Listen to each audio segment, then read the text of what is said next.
Halo, perkenalkan nama saya Johanna Valentina. Halo, perkenalkan nama saya Muhrifa Riksabuana.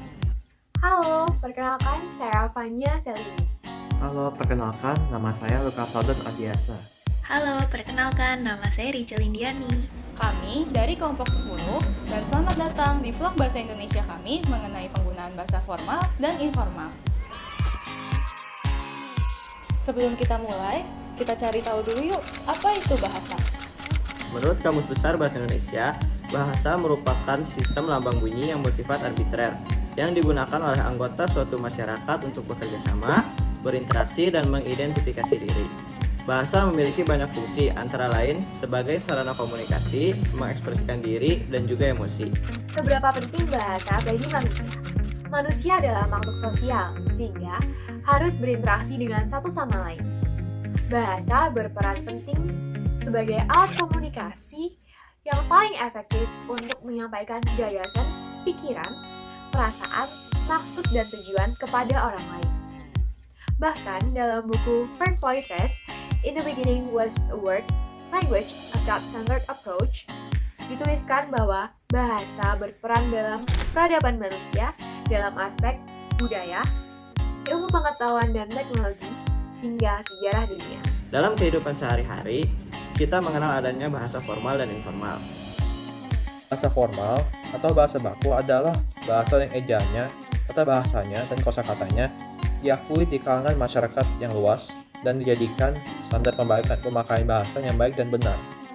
Sedangkan bahasa informal adalah bahasa yang tidak resmi, tidak sesuai dengan aturan atau ketentuan yang ada. Bahasa informal ini tuh bebas dari peraturan atau ketentuan, sementara bahasa formal terikat pada ketentuan dan peraturan yang ada. Kemudian, apa perbedaan bahasa formal dan informal? Bahasa formal atau yang kita kenal dengan ragam baku memiliki beberapa sifat. Yang pertama, kemantapan dinamis. Hal ini berarti bahasa Indonesia mengalami perkembangan dengan tetap memperhatikan atau sesuai dengan kaidah bahasa Indonesia. Yang kedua, cendekia. Hal ini berarti ragam baku digunakan pada saat situasi resmi oleh orang-orang terpelajar. Yang ketiga, seragam. Hal ini berarti proses pembakuan bahasa Indonesia merupakan proses penyeragaman dari kaidah bahasa Indonesia itu sendiri.